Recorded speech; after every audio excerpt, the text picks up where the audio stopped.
Bangladesh cricket দলের জন্য এটা একটা বড় সেটব্যাক। দুঃসংবাদটা হলো লিটন কুমার দাস, আপনারা সবাই জানেন বাংলাদেশের ক্যাপ্টেন, টি-20 ফরম্যাটের ইনফর্ম ব্যাটার, এবং তার অনুপস্থিতি বাংলাদেশকে ইন্ডিয়া এবং পাকিস্তানের বিপক্ষে টপ 4 এশিয়া কাপে কতটা ভুগিয়েছে। বাংলাদেশ যে ফাইনালে যেতে পারে নাই তার সবচেয়ে বড় কারণ যদি একটা হয়ে থাকে সেটা হচ্ছে লিটন কুমার দাসের ইনজুরি বা পা জোরে তার যে আঘাত রয়েছে সেটা। সেই লিটন কুমার দাসকে নিয়ে আরো বড় ধরনের অনিশ্চয়তা তৈরি হয়েছে। Liton Kumar Das is not going to be available in the upcoming টি-20 সিরিজ এগেইনস্ট আফগানিস্তান। দেখুন, এশিয়া কাপে বাংলাদেশ কিন্তু শেষের 2 ম্যাচে বাজে ক্রিকেট খেলেছে, পরিকল্পনাহীন ছিল।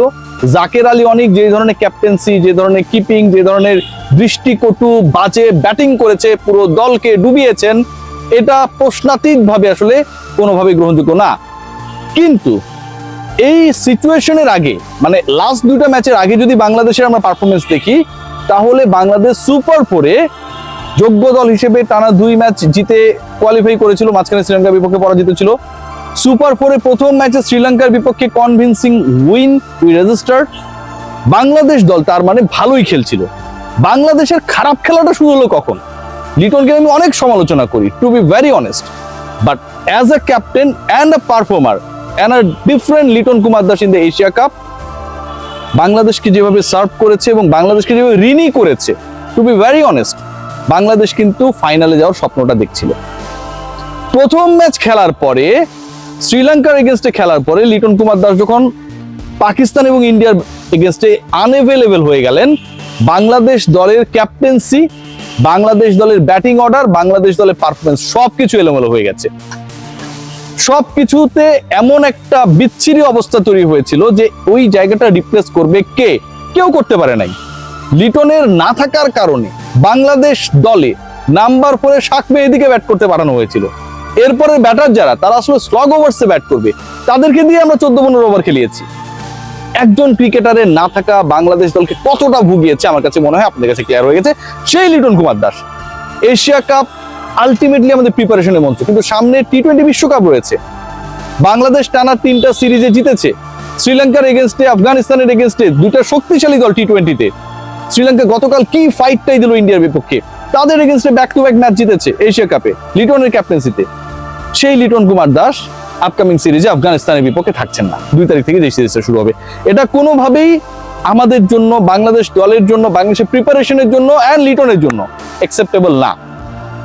2 সপ্তাহের জন্য বাইরে লিটন, ওয়ানডে সিরিজেও তিনি খেলবেন কি খেলবেন না সেটা নিয়েও ধোঁয়াশা রয়েছে।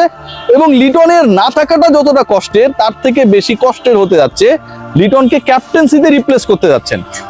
লিটনের পরিবর্তে ক্যাপ্টেন হতে যাচ্ছেন জাকের আলী অনিক। লিটনের না থাকা যতটা কষ্ট দেয়, লিটনের না থাকা বাংলাদেশ দলের জন্য যারা শুভাকাঙ্ক্ষী রয়েছি, যারা লিটনের পারফরমেন্স ক্যাপ্টেন্সিতে মুগ্ধ, তাদেরকে যতটুকু হতাশ এন্ড পীড়িত করে, তার থেকে বেশি বিব্রত করে, বিরক্ত করে Jaker Ali Anik is going to be the captain against Afghanistan in the upcoming টি-20 সিরিজ। এটা কি কোনোভাবে হইতে পারে? মানে জাকের আলী অনিক বাংলাদেশ ক্রিকেট দলের ক্যাপ্টেন ইদানিং তারা হচ্ছেন, মানে ভাইস ক্যাপ্টেন থেকে ভারপ্রাপ্তের দায়িত্বে তারাই যাচ্ছেন, যাদেরকে প্রিপেয়ার করা হয় না, যারা এনসিএল, বিসিএল, বিপিএল বিভিন্ন টুর্নামেন্ট গুলো যা হয় সেগুলোতে ক্যাপ্টেন্সি করেন না। কিন্তু জাতীয় দলে শুধুমাত্র নেপোর কারণে, উপরে একজন বস রয়েছেন, গুরু রয়েছেন। ওই যে আগে আমরা দেখতাম যে কিছু কিছু শিক্ষক পরীক্ষার আগে প্রশ্ন ফাঁস করে দিত, যে গর্ধব স্টুডেন্ট সেও ভালো করতো, তারও রেজাল্ট ভালো হয়ে যেত। এরকম শিক্ষক যদি একটা দলের মধ্যে থাকে, আমরা তো সেটা গেস করছি, তাই না? এবং তিনি তার প্রিয় ছাত্রদেরকে শুধুমাত্র তার আধিপত্য ন্যাশনাল টিমে যেন এনশিওর করতে পারেন, জোর করে ক্যাপ্টেন বানানোর যে মিশনটা নিয়েছেন, এটা কি সাকসেসফুল করতে দেয়া বাংলাদেশ ক্রিকেট বোর্ডের কাজ? এটা হতে পারে?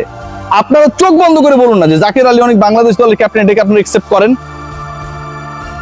ভাই, 1টা 2টা ম্যাচ না, আপনি 3টা ম্যাচ খেলবেন, একটা পূর্ণাঙ্গ সিরিজ খেলবেন, সেখানটায় জাকের আলী অনিক ক্যাপ্টেন। আপনার দলে আর কেউ নাই, তাসকিন আহমেদ নাই। যদি নাও হয়, নুরুল হাসান সোহানকে করেন না রে ভাই। শাক মাহাদিকে ভাইস ক্যাপ্টেন করা হয়েছিল, তারপর থেকে দলে বাদ পড়ে গেছেন কেন? যদি এরকম সিচুয়েশনই হয়, তাহলে আপনি কেন ভাইস ক্যাপ্টেন প্রপারলি তৈরি করেন না? জাকের আলী অনিকের তো দলে থাকেই প্রশ্নবিদ্ধ। যেই শটটা খেলে আউট হয়েছেন, মানে ব্যাট করতে নেমেছেন, ডানহাতি ব্যাটার, স্ট্যাম্পটা এখানে 18 ইঞ্চি সরে গেছেন, আর বল হচ্ছে আরো 18 ইঞ্চি, এইভাবে জোর করে বলটা মারার চেষ্টা করলেন। বাংলাদেশ দলকে ডোবানোর জন্য এরকম একজন ব্যাটার যখন এই রোলটা প্লে করে, তা তো দলে থাকারই কোনো যৌক্তিকতা নেই। তাকে আপনারা ক্যাপ্টেন বানাচ্ছেন, রিওয়ার্ড করছেন। ক্যাপ্টেন্সি করতে গিয়ে যে ব্ল্যান্ডার গুলো করেছে, যেভাবে বাংলাদেশ দলের বোলিং ডিপার্টমেন্টকে হ্যান্ডেল করেছে, 18তম ওভারে আমরা দেখেছি যে সেখানটায় শাক মাহাদিকে বল দিতে, এরকম রিশাদকে বল দিতে, ইনফ্যাক্ট এরকম ঘটনা যখন ঘটে, সেই মানুষটাকে তার পারফরমেন্স ঠিক নাই, কিপিং ঠিক নাই, ক্যাপ্টেন্সি ঠিক নাই, আপনারা তাকে একটা পূর্ণাঙ্গ সিরিজে ক্যাপ্টেন্সি দিয়ে দিচ্ছেন। যারা চিন্তা করছে, নাজমুল আবেদিন ফাহিম বাংলাদেশ ক্রিকেট বোর্ডের প্রভাবশালী ডিরেক্টর, ক্রিকেট অপারেশনসের চেয়ারম্যান, তিনিও দুবাইতে আবুধাবিতে কদিন আগে অবস্থান করছিলেন। এই সিদ্ধান্ত কি তার? এই সিদ্ধান্ত কি মোহাম্মদ সালাউদ্দিনের? কার সিদ্ধান্ত আমরা এটা জানতে চাই।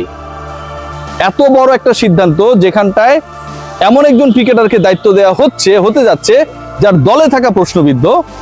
বাংলাদেশ দল 18 কোটি মানুষকে প্রতিনিধিত্ব করে একটা দলের বিপক্ষে ইন্টারন্যাশনাল সিরিজ খেলতে যাবে নাকি ফাজলামো করতে যাবে, এটা কিন্তু ভাই এখন একটা প্রশ্নের জায়গা তৈরি করে।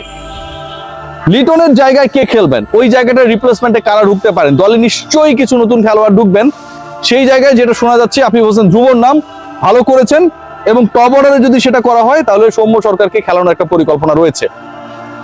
সৌম্য সরকারকে সুযোগ দেওয়ার ক্ষেত্রে এনসিএল টি20, আপনারা সবাই জানেন আল আরাফা ব্যাংক এনসিএল টি20 চলছে, অসাধারণ আয়োজন before the BPL, before the world cup.